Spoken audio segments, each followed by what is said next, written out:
윤정이는 찻잔을 들고 있던 손을 멈췄다. 시계는 오후 3시를 가리키고 있었지만 커튼을 친 거실은 마치 새벽처럼 어둠침침했다. 한 달 전까지만 해도 이 시간이면 현관문이 열리며 엄마 왔어요 하는 아들의 목소리가 들려오곤 했다. 건설회사 안전팀장으로 일하던 동철이는 늘 이맘때면 현장에서 돌아와 냉장고를 뒤지며 점심 못 먹었는데 뭐 없어요? 라고 투정을 부리곤 했다. 35이 넘은 나이에도 여전히 엄마 앞에서는 응석쟁이였던 아들. 그런 동철이가 이제는 영영 돌아오지 않을 것이라는 사실이 아직도 믿어지지 않았다. 윤정이는 심리상담사로 20년 넘게 일해왔다. 수많은 사람들의 상실과 아픔을 들어주고 위로해왔지만 정작 자신의 상실 앞에서는 한없이 무력했다. 상담실에서는 시간이 약이에요.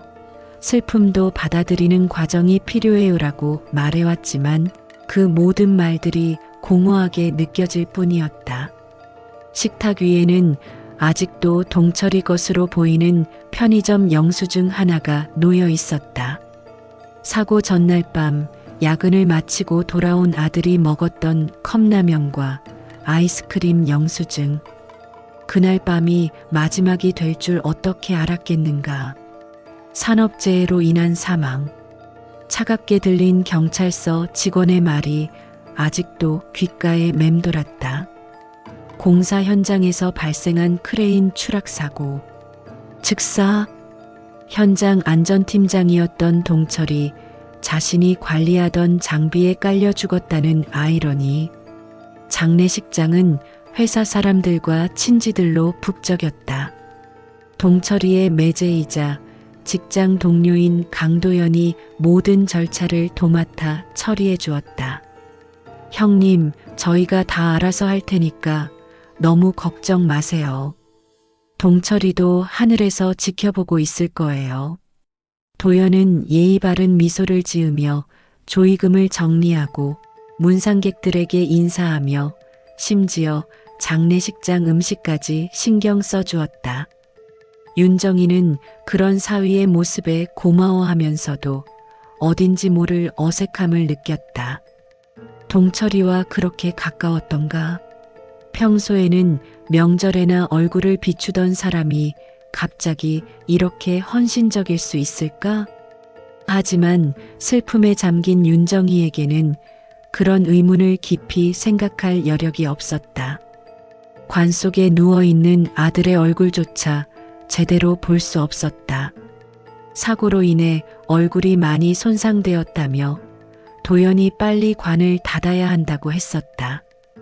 형님, 너무 오래 보시면 마음만 아프세요. 동철이도 편히 가고 싶어 할 거예요. 그렇게 성급하게 끝난 마지막 이별. 지금 생각해보니 모든 것이 서둘러 처리되었다. 부검도 수사도 없이 바로 화장터로. 보험 처리도 유독 빨랐다. 따르르릉. 낡은 집 전화 소리가 적막한 거실을 가로질렀다. 윤정이는 찻잔을 내려놓고 천천히 일어났다. 이맘때면 보통 보험회사나 은행에서 걸어오는 전화였다. 아들의 죽음 이후로 온갖 절차와 서류들이 끊이지 않았다. 여보세요? 엄마. 윤정이의 손이 굳어졌다. 수화기가 바닥에 떨어질 뻔했지만 간신히 붙잡았다. 심장이 미친 듯이 뛰기 시작했다. 누구세요? 엄마, 저예요. 동철이에요. 목소리는 분명히 아들의 것이었다.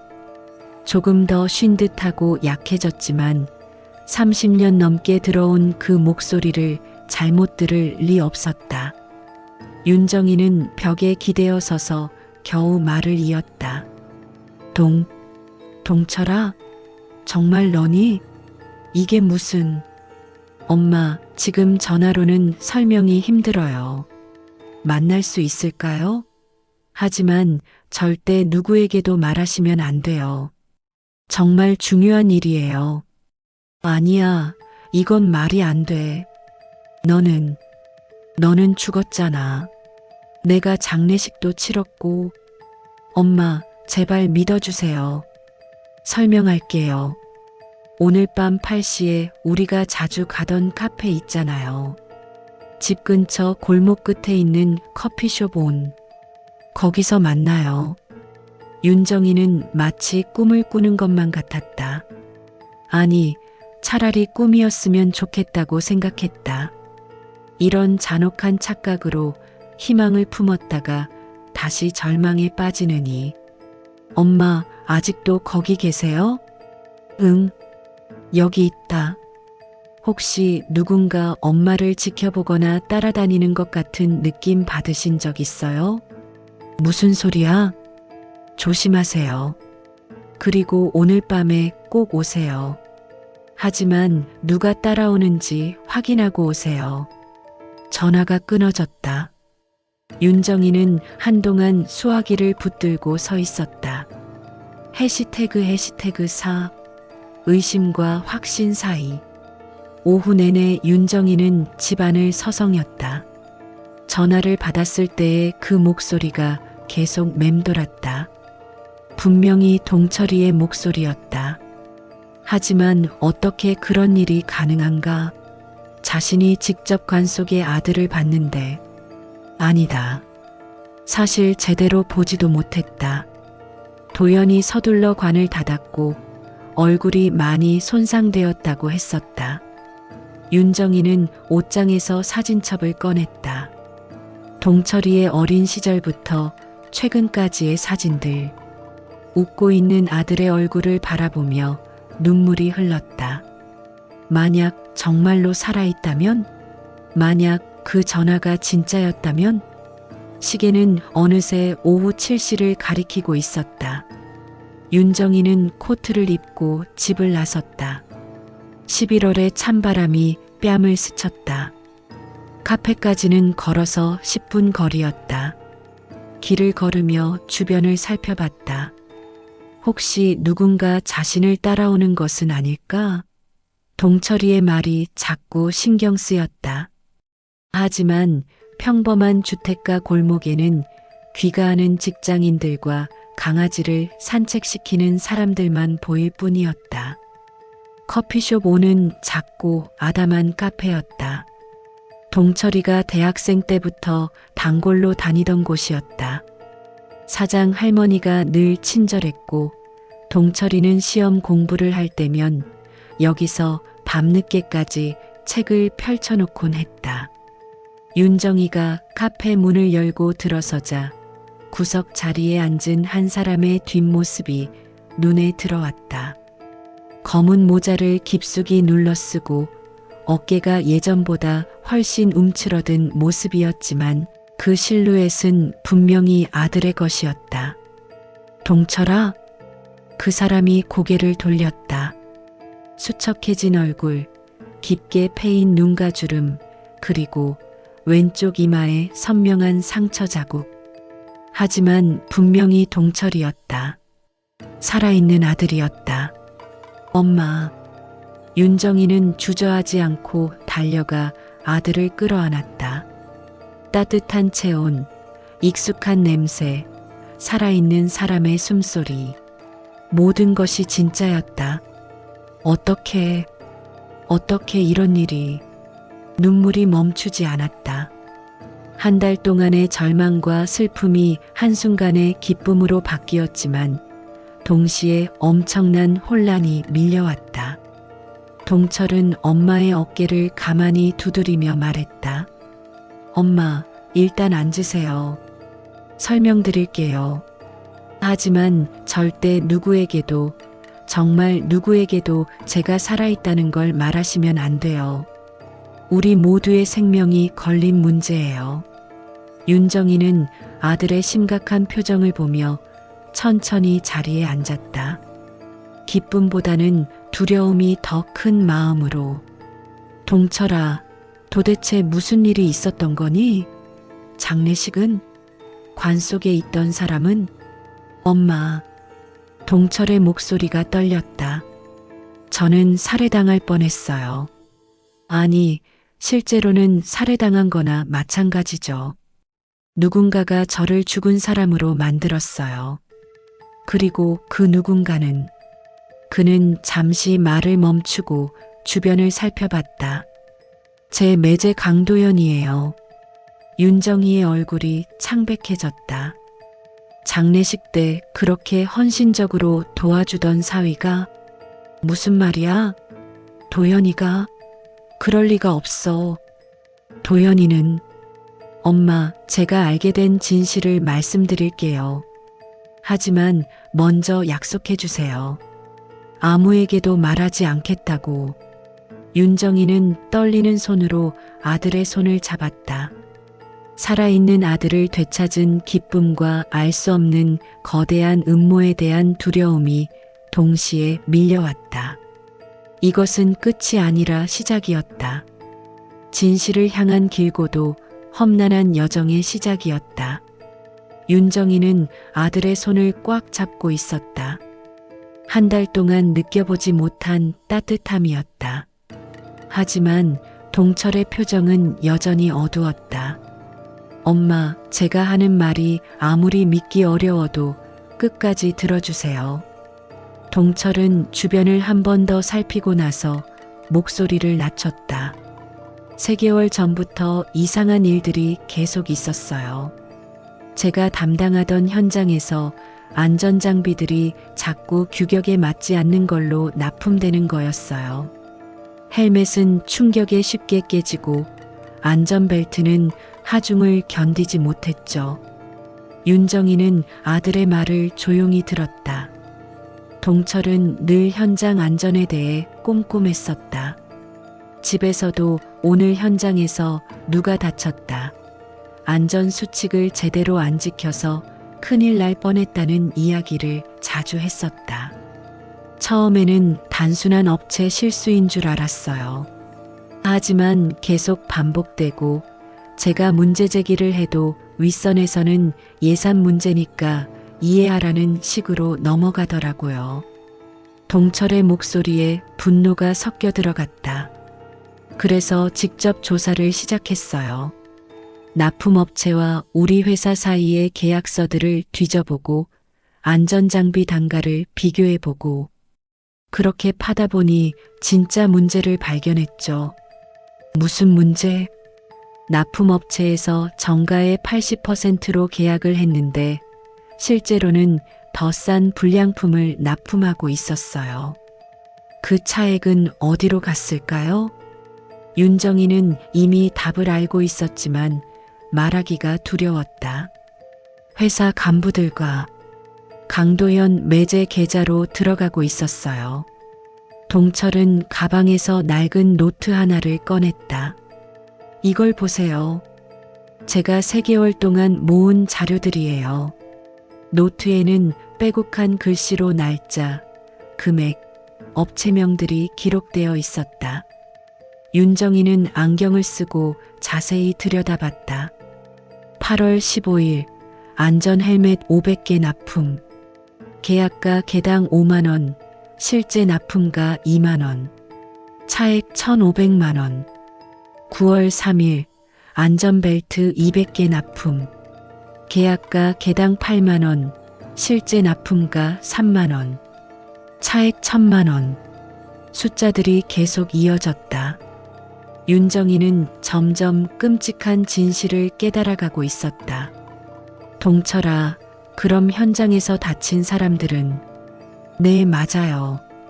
지난 6개월 동안 우리 회사 현장에서 일어난 사고 중 70%가 불량 안전장비 때문이었어요.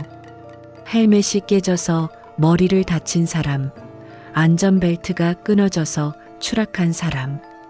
동철의 목소리가 떨렸다. 그 중에는 죽은 사람도 있어요. 김성우 아저씨, 50대 가장이셨는데 안전벨트가 끊어지면서 윤정이는 아들의 어깨를 다독였다. 동철은 어릴 때부터 남의 아픔을 자신의 것처럼 여기는 아이였다. 그래서 제가 도연 매제를 찾아갔어요. 같은 회사 동료니까 설마 이런 일에 연루되어 있을 거라고는 생각도 못하고. 언제였지? 사고 전날이에요. 10월 15일 밤이었죠. 동철은 그날을 회상하며 말을 이어갔다. 매제 집에 찾아가서 제가 발견한 자료들을 보여줬어요. 도연아, 우리 회사에 큰 문제가 있어. 같이 고발해야겠다고 했죠. 그때 도연이 반응은 처음에는 놀라더라고요. 형, 이게 정말이야?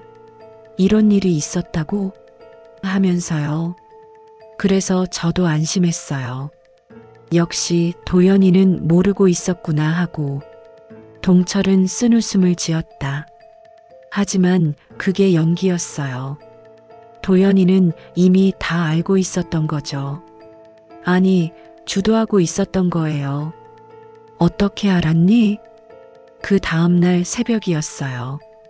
현장에 일찍 나갔는데 평소보다 훨씬 이른 시간에 크레인이 가동되고 있더라고요. 이상해서 가까이 가봤는데 동철의 얼굴이 창백해졌다. 크레인 케이블이 의도적으로 손상되어 있었어요. 마치 사고를 유도하기 위해서요. 그 순간 깨달았죠. 이건 사고가 아니라 계획된 살인이었다는 걸. 그럼 넌 어떻게 살아났니? 순간적으로 몸을 피했어요. 하지만 완전히 피하지는 못했죠. 동철은 이마의 상처를 가리키며 말했다. 크레인의 일부가 머리를 스쳤어요. 정신을 잃고 쓰러졌죠. 그 다음에 일어난 일은 나중에 알게 되었어요. 무슨 일? 도연이가 다른 시체를 가져왔어요. 비슷한 체격에. 아마 무연고자였을 거예요. 얼굴을 훼손시켜서 저로 위장하고 저는 다른 곳으로 옮겼죠. 윤정이는 소름이 돋았다. 그렇다면 자신이 장례를 치른 것은 완전히 다른 사람이었다는 말인가? 제가 정신을 차렸을 때는 어느 폐공장 지하실이었어요. 도연이가 몇 명의 사람들과 함께 있었죠. 동철의 목소리가 더욱 낮아졌다. 형, 미안해. 하지만 이미 너무 많이 알아버렸어. 그냥 죽은 채로 있어줘라고 하더라고요. 어떻게 도망쳤니? 일주일 동안 기회를 노렸어요. 감시하는 사람들의 교대 시간을 파악하고 지하실 구조를 외우고. 동철은 가방에서 또 다른 봉투를 꺼냈다. 그리고 이것들을 찾았어요. 봉투 안에는 각종 서류들과 사진들이 들어 있었다. 회사 임원들과 도연이가 나누는 대화 녹음 파일, 계좌이체 내역, 그리고 다른 피해자들의 명단까지. 윤정이는 서류들을 하나씩 들여다봤다. 복잡한 회계 자료들이었지만 거액의 돈이 불법적으로 움직이고 있다는 것은 분명했다. 엄마, 이건 단순히 저 혼자의 문제가 아니에요. 수십 명의 노동자들이 목숨을 잃었거나 다쳤어요. 그리고 앞으로도 계속 희생자가 생길 거예요. 동철의 눈에 결의가 서려 있었다. 저는 죽은 사람이 되었지만 그 덕분에 이 모든 진실을 밝힐 수 있게 되었어요. 하지만 위험해. 도연이가 내가 살아있다는 걸 알게 되면. 그래서 조심해야 해요. 아직은 아무도 제가 살아있다는 걸 모르니까요. 동철은 엄마의 손을 꽉 잡았다. 엄마, 제가 부탁이 있어요. 뭐든지 말해봐.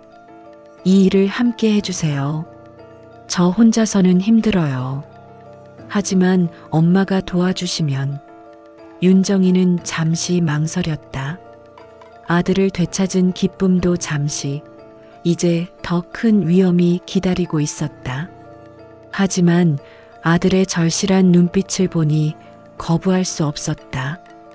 어떻게 하면 되니? 일단 도연이를 의심하지 않는 척 해야 해요. 그리고 천천히 증거를 더 모아야 하고. 경찰에 신고하면 안 돼? 동철은 고개를 저었다. 아직 안 돼요. 경찰 중에도 매수된 사람이 있을지 모르고 무엇보다 확실한 증거가 더 필요해요. 윤정이는 깊은 숨을 쉬었다.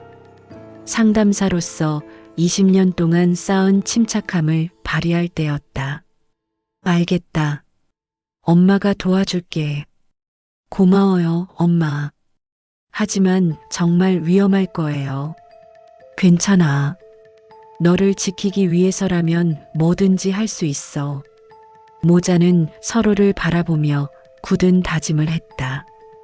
이제부터는 진짜 전쟁이 시작되는 것이었다. 카페를 나서며 동철이 말했다.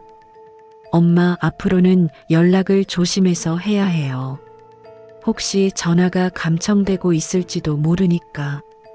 어떻게 연락하지? 이 번호로 문자만 보내세요. 암호를 정해둘게요. 커피 마시고 싶다고 하면 만나자는 뜻이고, 비가 온다고 하면 위험하다는 뜻이에요. 윤정이는 종이에 번호를 적어두었다. 동철아, 넌 어디서 지내고 있니? 안전한 곳이에요. 걱정 마세요. 밥은 제대로 먹고 있니? 순간 평범한 모자의 대화가 되었다. 그 짧은 일상성이 윤정이에게는 더없이 소중했다. 엄마, 저 가봐야 해요. 너무 오래 있으면 위험해요. 언제 또 볼 수 있니? 곧 연락드릴게요. 그때까지 평소와 똑같이 지내세요. 절대 누구에게도 제가 살아있다는 말하지 마시고. 동철은 모자를 깊숙이 쓰고 카페 뒷문으로 사라졌다. 윤정이는 한동안 그 자리에 서서 아들이 사라진 방향을 바라봤다. 집으로 돌아가는 길, 윤정이의 마음은 복잡했다. 아들을 되찾은 기쁨과 앞으로 닥칠 위험에 대한 두려움이 교차했다. 하지만 한 가지는 확실했다. 이번에는 정말로 아들을 지켜내겠다는 것이었다. 그리고 그 과정에서 진실을 밝혀내겠다는 것도. 집 앞에 도착했을 때 윤정이는 문득 누군가의 시선을 느꼈다. 뒤를 돌아봤지만 아무도 없었다. 하지만 그 불안감은 쉽게 사라지지 않았다. 이제 정말로 조심해야 할 때가 온 것 같았다. 그 다음 날 아침, 윤정이는 평소보다 일찍 일어났다. 어젯밤 아들과의 만남이 꿈은 아니었는지 확인하듯 휴대폰을 들여다봤다. 동철이가 알려준 번호가 메모장에 적혀 있었다. 현실이었다. 상담센터로 향하는 길에 윤정이는 유난히 주변을 살펴봤다. 동철이의 말이 자꾸 떠올랐다. 혹시 누군가 자신을 감시하고 있는 것은 아닐까? 하지만 평범한 아침 풍경만 보일 뿐이었다. 출근길 사람들, 학교 가는 아이들, 문 여는 상점들. 모든 것이 너무나 일상적이어서 오히려 어제의 일이 비현실적으로 느껴졌다.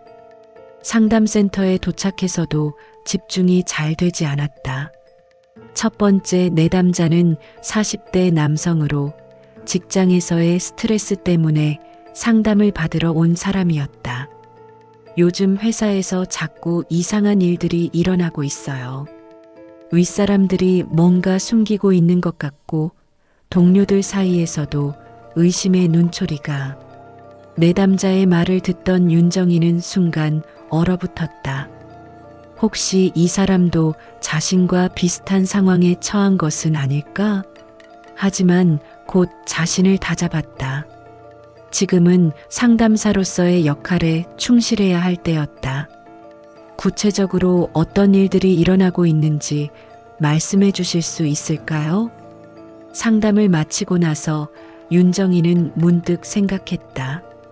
세상에는 얼마나 많은 비리와 부정이 숨어 있을까? 동철이의 경우처럼 진실을 알았다가 목숨까지 잃을 뻔한 사람들이 또 얼마나 많을까? 점심시간에 휴대폰이 울렸다. 문자 한 통이었다. 커피 마시고 싶어요. 오늘 저녁 7시. 어제 그곳 근처 공원에서. 동철이었다. 윤정이는 가슴이 두근거리기 시작했다. 벌써 또 만날 일이 생긴 것을 보면 뭔가 중요한 일이 있는 것 같았다. 오후 상담 시간 내내 윤정이는 시계를 자주 바라봤다. 시간이 유독 천천히 흘러가는 것 같았다. 마지막 내담자와의 상담을 마치고 윤정이는 서둘러 센터를 나섰다. 집에 들러 간단히 저녁을 먹고 약속 시간 10분 전에 집을 나섰다. 이번에는 더욱 조심스럽게 주변을 살펴봤다. 평소보다 늦은 시간이라 그런지 사람들이 많지 않았다. 하지만 그래서 더 눈에 띄는 사람이 있었다. 검은 점퍼를 입은 남자가 자신보다 조금 뒤에서 같은 방향으로 걸어가고 있었다. 우연일까? 윤정이는 갑자기 다른 길로 접어들었다. 그 남자도 따라 돌았다. 심장이 빨리 뛰기 시작했다. 동철이의 경고가 현실이 되고 있었다. 윤정이는 빠른 걸음으로 사람들이 많은 큰 길로 나갔다. 편의점에 들어가 음료수 하나를 사면서 뒤를 돌아봤다. 검은 점퍼 남자는 편의점 앞에서 담배를 피우며 기다리고 있었다. 더 이상 의심할 여지가 없었다. 윤정이는 편의점 뒷문으로 나가서 복잡한 골목길을 통해 돌아갔다. 20분 늦게 공원에 도착했을 때 동철이 벤치에 앉아 불안한 표정으로 기다리고 있었다. 엄마, 왜 이렇게 늦으셨어요? 걱정했어요. 누군가 날 따라오고 있었어. 내 말이 맞았다. 동철의 얼굴이 굳어졌다. 예상했던 일이에요. 이제 본격적으로 시작된 거예요. 뭔가 새로운 걸 찾았니? 동철은 작은 봉투를 꺼냈다. 이걸 보세요. 오늘 도연이 사무실에 몰래 들어가서 찾아낸 거예요. 봉투 안에는 보험 관련 서류들이 들어 있었다. 윤정이는 서류를 하나씩 펼쳐봤다.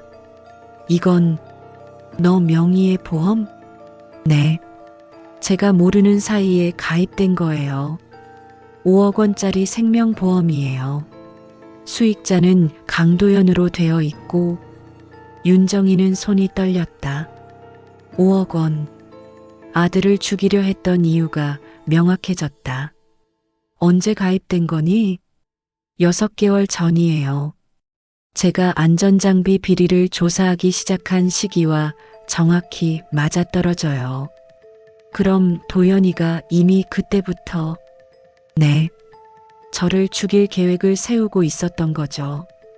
동철은 또 다른 서류를 꺼냈다. 그리고 이건 병원 기록이에요. 제 시신을 부검했다는 법의학과 보고서인데 윤정이가 서류를 받아들고 자세히 살펴봤다. 서명이 이상해 보이는데? 맞아요. 이 서명은 위조된 거예요. 실제 법의관한테 확인해 봤거든요. 어떻게 확인했니? 병원에 전화해서 물어봤어요. 그 법의관은 그날 휴가 중이었대요. 부검 자체가 조작된 거였어요. 윤정이는 점점 거대한 음모의 전모를 깨달아가고 있었다. 이것은 단순한 살인이 아니라 치밀하게 계획된 보험 사기였다. 그럼 관 속에 있던 사람은 정말로 다른 사람이었어요. 아마 무연고 사망자를 가져다가 얼굴을 훼손시킨 것 같아요. 동철의 목소리가 떨렸다.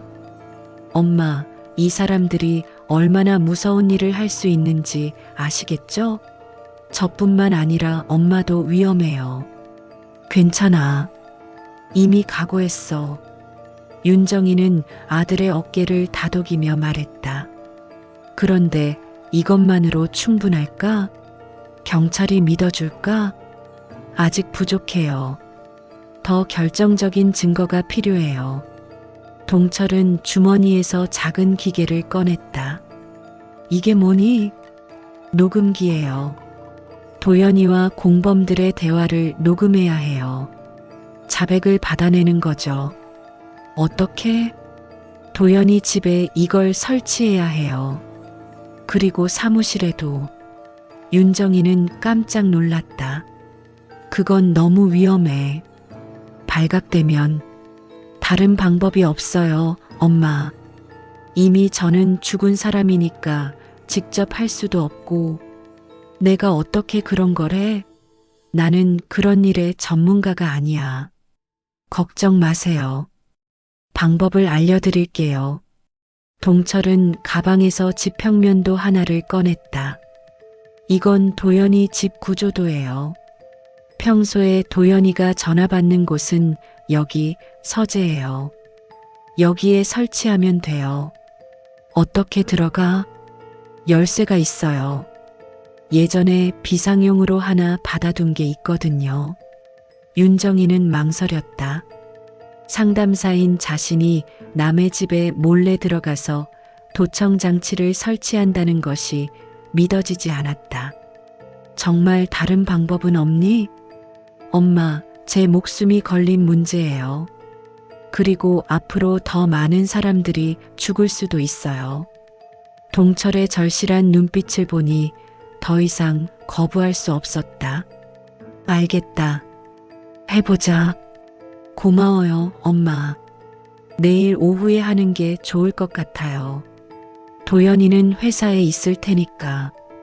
그때 갑자기 공원 입구에서 인기척이 들렸다. 동철이 즉시 벤치에서 일어났다. 누군가 오고 있어요. 빨리 가봐야겠어요. 동철아, 조심해라. 엄마도 조심하세요. 집에 들어갈 때 뒤를 확인하시고. 동철은 공원 반대편으로 사라졌다. 윤정이는 잠시 후에 천천히 집으로 향했다. 집 앞에 다다랐을 때 윤정이는 이상한 것을 발견했다. 현관 앞에 놓아둔 화분이 평소와 다른 위치에 있었다. 누군가 집에 왔다 간 것 같았다. 조심스럽게 현관문을 열고 들어갔다. 집안은 평소와 똑같아 보였지만 뭔가 다른 느낌이었다. 거실 소파의 쿠션이 살짝 비뚤어져 있고 책상 위의 서류들이 미묘하게 움직인 것 같았다. 윤정이는 온몸에 소름이 돋았다. 누군가 자신이 없는 사이에 집을 뒤진 것 같았다. 무엇을 찾았을까? 아니면 무엇을 두고 간 것일까? 그때 집 전화가 울렸다. 윤정이는 조심스럽게 받았다. 여보세요? 형님, 강도연입니다. 윤정이의 심장이 쿵 떨어졌다. 하지만 최대한 평온한 목소리로 대답했다. 아, 도연아. 무슨 일이니? 오늘 형님 집에 들렀었는데 안 계시더라고요. 괜찮으신지 걱정되어서요. 그랬니? 나는 센터에 있었는데. 요즘 많이 힘드시죠? 동철이 일로. 도연의 목소리에는 묘한 탐색적인 뉘앙스가 있었다. 그냥 지내고 있어. 형님, 혹시 이상한 전화나 연락 받으신 적 없으세요? 윤정이는 순간 숨이 멎을 것 같았다. 도연이 뭔가 눈치챈 것일까? 이상한 연락? 무슨 말이니? 아니에요. 요즘 보이스 피싱이나 그런 게 많다고 해서요. 혹시나 해서. 그런 건 없었어. 그럼 됐고요. 내일 시간 되시면 집에 한번 놀러 오세요. 은정이도 형님 보고 싶어 해요. 내일은 좀 바쁠 것 같은데. 그럼 언제 편하세요? 꼭 한번 뵙고 싶어요. 도연의 목소리가 점점 압박적으로 들렸다. 다음 주쯤에 연락할게. 알겠습니다. 그럼 몸조리 잘하시고. 전화가 끊어졌다. 윤정이는 수화기를 내려놓고 한참 동안 서 있었다. 도연이 의심하고 있는 것이 분명했다. 그리고 집을 뒤진 것도 도연이었을 가능성이 높았다. 이제 정말로 위험한 게임이 시작된 것 같았다. 윤정이는 휴대폰을 꺼내서 동철이에게 문자를 보냈다. 비가 온다. 곧 답장이 왔다. 알겠어요. 더욱 조심하세요. 그날 밤 윤정이는 잠을 이룰 수 없었다. 창밖의 작은 소리에도 깜짝깜짝 놀랐다. 아들을 되찾은 기쁨이 이제는 큰 두려움으로 바뀌어 있었다. 하지만 포기할 수는 없었다. 진실을 밝혀내는 것, 그것이 아들을 진짜로 되살리는 유일한 방법이었다. 윤정이는 그 다음날 오전 내내 상담에 집중할 수 없었다. 오후에 도연의 집에 들어가야 한다는 생각만으로도 손에 땀이 났다. 평생 남의 집에 무단 침입을 해본 적이 없는 그녀에게는 상상조차 할 수 없는 일이었다. 점심을 거의 먹지 못한 채 윤정이는 센터를 일찍 나섰다. 집에 들러 동철이가 준비해둔 것들을 확인했다. 작은 녹음기 2개, 도연의 집 열쇠, 그리고 집 구조도. 이 모든 것이 너무나 비현실적으로 느껴졌다. 오후 2시, 윤정이는 도연의 집이 있는 아파트 단지에 도착했다. 평소에 몇 번 방문해 본 곳이지만 오늘은 모든 것이 달라 보였다. 경비실의 경비원, 엘리베이터 안의 다른 주민들, 복도를 걷는 자신의 발소리까지도 모든 것이 의심스럽고 위험하게 느껴졌다. 15층에 도착해서 복도를 살펴봤다. 다행히 아무도 없었다. 윤정이는 떨리는 손으로 열쇠를 문에 넣었다. 다행히 열쇠가 맞았다. 문이 조용히 열렸다. 도연아? 은정아?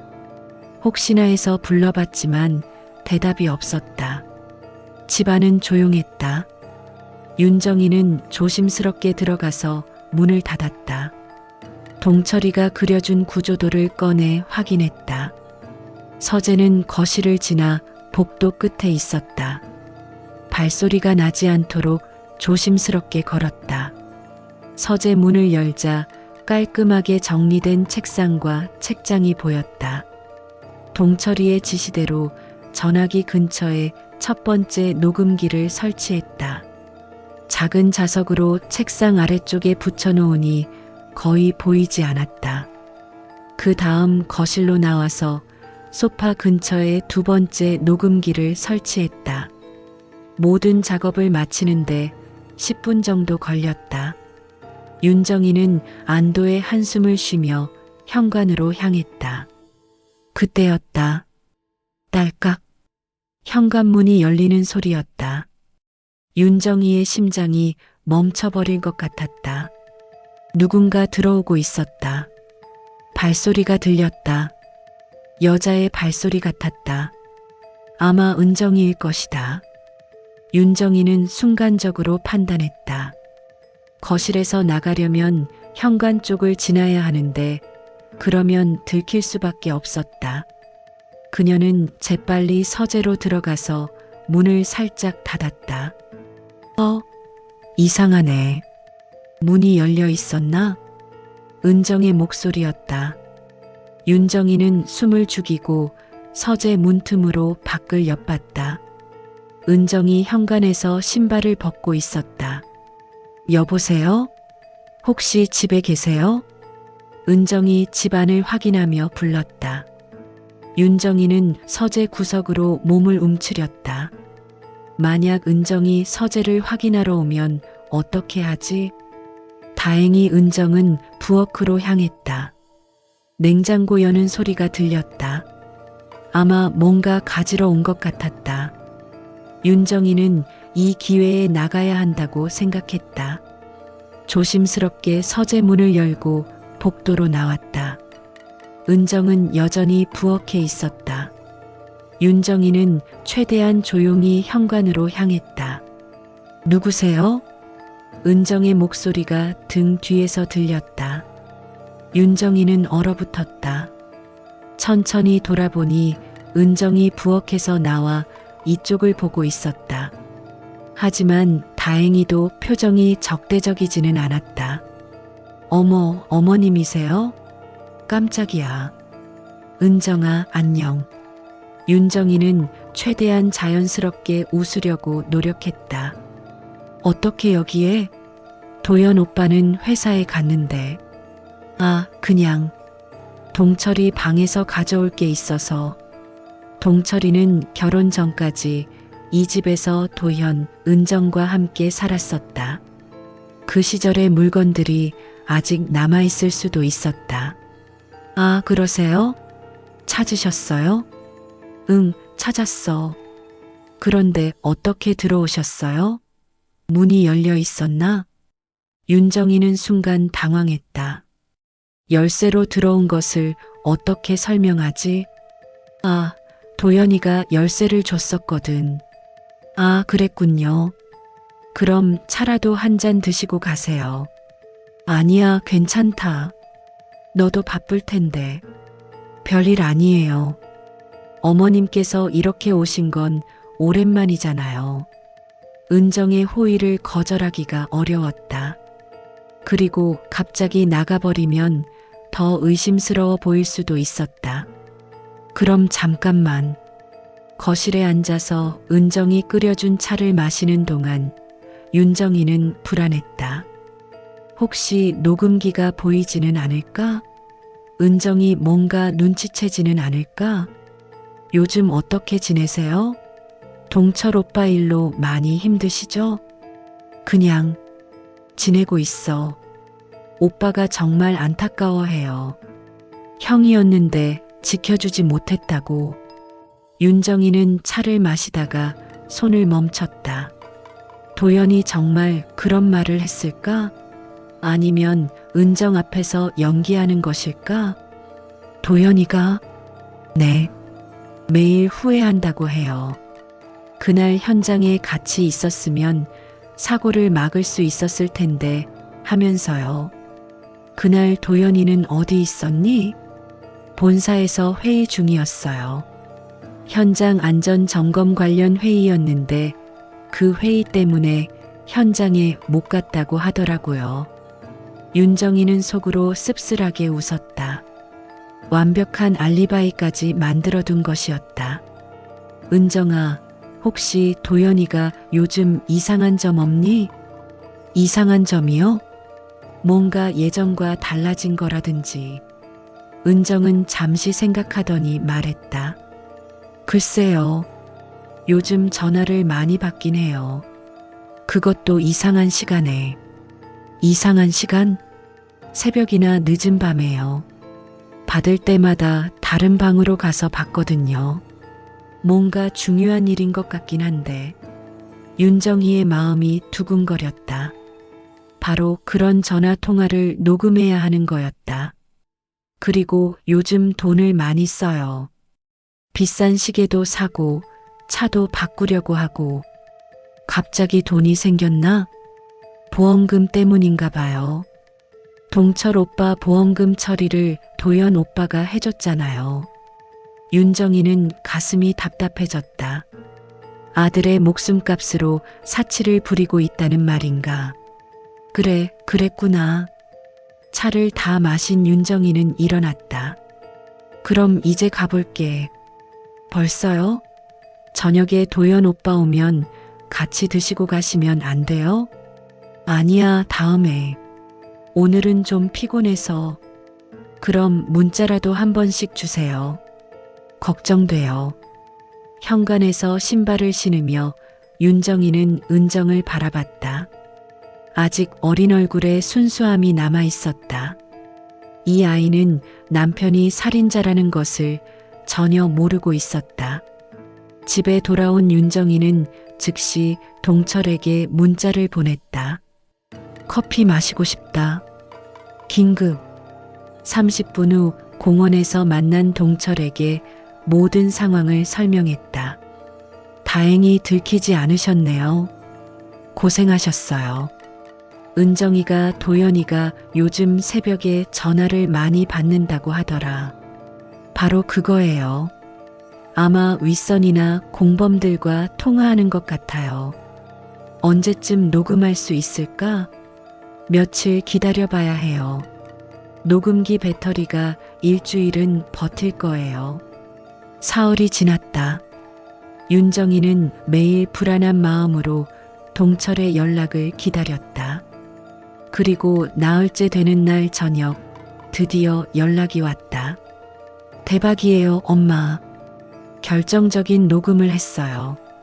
급하게 만난 자리에서 동철은 흥분된 목소리로 말했다.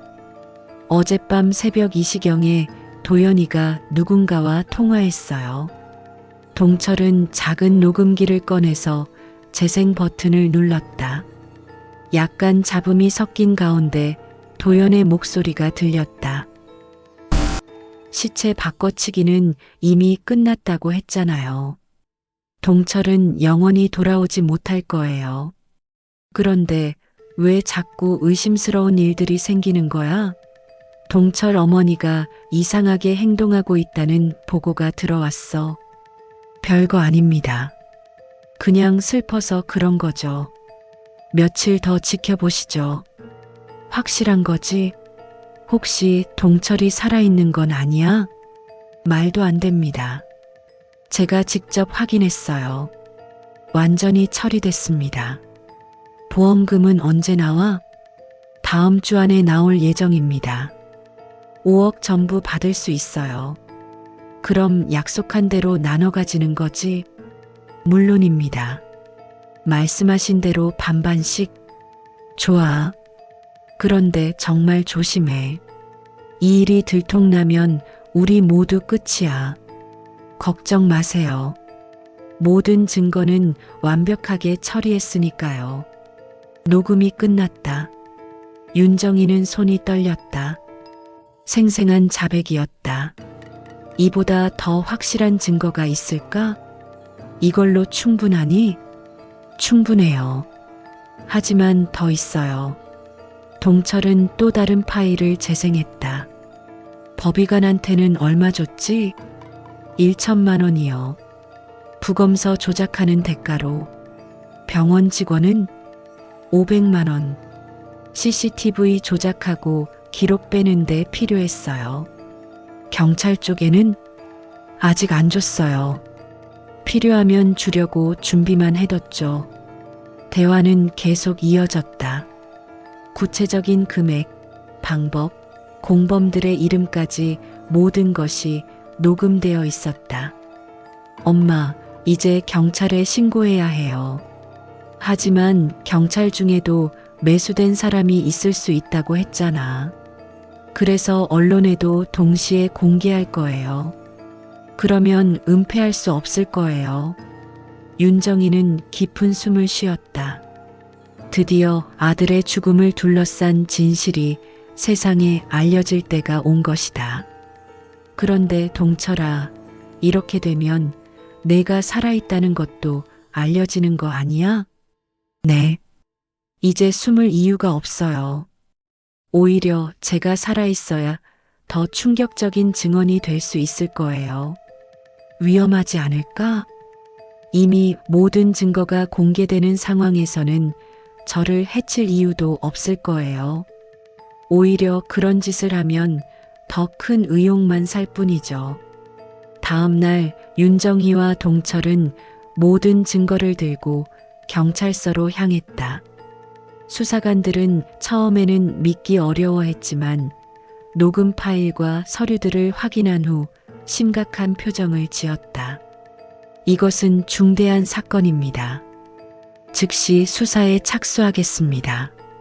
그리고 그날 오후 강도연은 회사에서 체포되었다. 저녁 뉴스에서는 이 사건을 톱뉴스로 다뤘다. 산업재해 위장살인 사건, 거액 보험금을 노린 치밀한 범죄라는 제목들이 화면을 채웠다. 윤정이는 텔레비전 화면 속에서 수갑을 찬 도연의 모습을 보며 복잡한 심정이었다. 한때는 가족이라고 생각했던 사람이었는데 이제 끝났어요, 엄마. 동철이 엄마의 어깨에 손을 올렸다. 정말 끝났을까? 네. 이제 정말로 새로운 시작이에요. 하지만 윤정이는 알고 있었다. 이것은 끝이 아니라 또 다른 시작이라는 것을. 진실을 밝히는 것으로 모든 것이 해결되는 것은 아니었다. 이제는 살아남은 자의 책임을 다해야 할 때였다. 강도연의 체포 소식이 알려진 지 일주일, 윤정이의 집 앞에는 여전히 기자들이 몰려들고 있었다. 기적적으로 살아 돌아온 아들, 산업재해를 가장한 치밀한 살인음모라는 제목의 기사들이 연일 쏟아져 나왔다. 윤정이는 거실에서 뉴스를 보고 있었다. 화면에는 수갑을 찬 강도연의 모습이 나오고 있었다. 법원을 나서는 그의 얼굴에는 더 이상 평소의 온화한 미소가 없었다. 대신 굳어진 표정과 차가운 눈빛만이 남아 있었다. 피고인 강도연은 매제인 피해자를 대상으로 한 거액의 생명보험에 가입시킨 후 계획적으로 살해를 시도했습니다. 또한 무연고 사망자의 시신을 이용해 가짜 장례식을 치르는 등 치밀하고 악질적인 범죄를 저질렀습니다. 검사의 공소장 낭독 소리가 텔레비전에서 흘러나왔다. 형, TV 끄세요. 계속 보시면 마음만 더 아프실 거예요. 동철이 리모컨을 가져가며 말했다. 한 달 전만 해도 죽었다고 여겨졌던 아들이 이제는 당당히 자신의 집에서 엄마와 함께 생활하고 있었다. 하지만 그 시간들이 결코 평범하지만은 않았다. 괜찮아. 끝까지 지켜봐야지. 윤정이는 아들의 손을 잡았다. 그런데 정말 끝난 걸까? 도연이만 잡으면 모든 게 해결되는 건가? 동철은 잠시 생각에 잠겼다. 아직 재판이 남았어요. 그리고 다른 공범들도 있어요. 회사 임원들, 매수된 법의관, 병원 직원들. 이들도 모두 처벌받아야 해요. 며칠 후 경찰서에서 연락이 왔다. 수사가 진전을 보이고 있다는 내용이었다. 추가 체포자가 있습니다. 회사 전무 김태수, 법의관 박민호, 그리고 병원 직원 이순희가 모두 구속되었습니다. 담당 형사의 말에 윤정이는 안도의 한숨을 쉬었다. 그런데 한 가지 더 알아낸 사실이 있습니다. 무엇인가요? 이 사건이 단독 범행이 아니었어요. 최근 2년간 비슷한 수법으로 희생된 노동자가 최소 5명 더 있었던 것으로 보입니다. 윤정이는 충격을 받았다. 동철만이 아니었다는 말인가? 누구들인가요? 건설 현장에서 안전사고로 사망한 것으로 처리된 노동자들입니다. 모두 생명보험에 가입되어 있었고 보험금 수익자는 회사 관련 인물들이었어요. 동철의 얼굴이 창백해졌다. 그럼 김성호 아저씨도? 네, 김성호 씨도 그중 한 명입니다. 안전벨트가 끊어져 추락사한 것으로 기록되어 있지만 실제로는 의도적으로 손상된 장비였던 것 같습니다. 윤정이는 가슴이 답답해졌다. 한 사람의 탐욕이 이렇게 많은 생명을 앗아갔다니. 유가족들은 알고 계신가요? 지금 연락을 취하고 있습니다. 재수사를 통해 진실을 밝혀낼 예정입니다. 그날 저녁 모자는 오랫동안 말없이 앉아 있었다. 각자의 생각에 잠겨 있는 것 같았다. 엄마, 응? 우리가 뭔가 해야 할 것 같아요. 뭘? 이런 일이 다시는 일어나지 않도록요. 윤정이는 아들을 바라봤다. 죽음의 문턱까지 갔다 온 경험이 그를 더욱 성숙하게 만든 것 같았다. 구체적으로 뭘 생각하고 있니? 안전 관련 시민단체를 만들어 보면 어떨까요? 노동자들의 안전을 지키고 이런 비리를 감시하는. 좋은 생각이야. 하지만 쉽지 않을 거야. 저 혼자서는 안 되겠지만 엄마가 함께 해주시면. 윤정이는 아들의 진심 어린 눈빛을 보며 고민에 빠졌다. 상담사로서의 안정된 삶을 포기하고 새로운 길을 걸어야 한다는 것이 쉬운 결정은 아니었다. 한 달 후 법정에서 첫 번째 공판이 열렸다. 윤정희와 동철은 증인석에 나란히 앉았다. 피고인석의 강도현과 눈이 마주쳤다. 도현은 여전히 자신의 혐의를 부인하고 있었다. 저는 결백합니다. 동철이를 해칠 이유가 전혀 없었어요.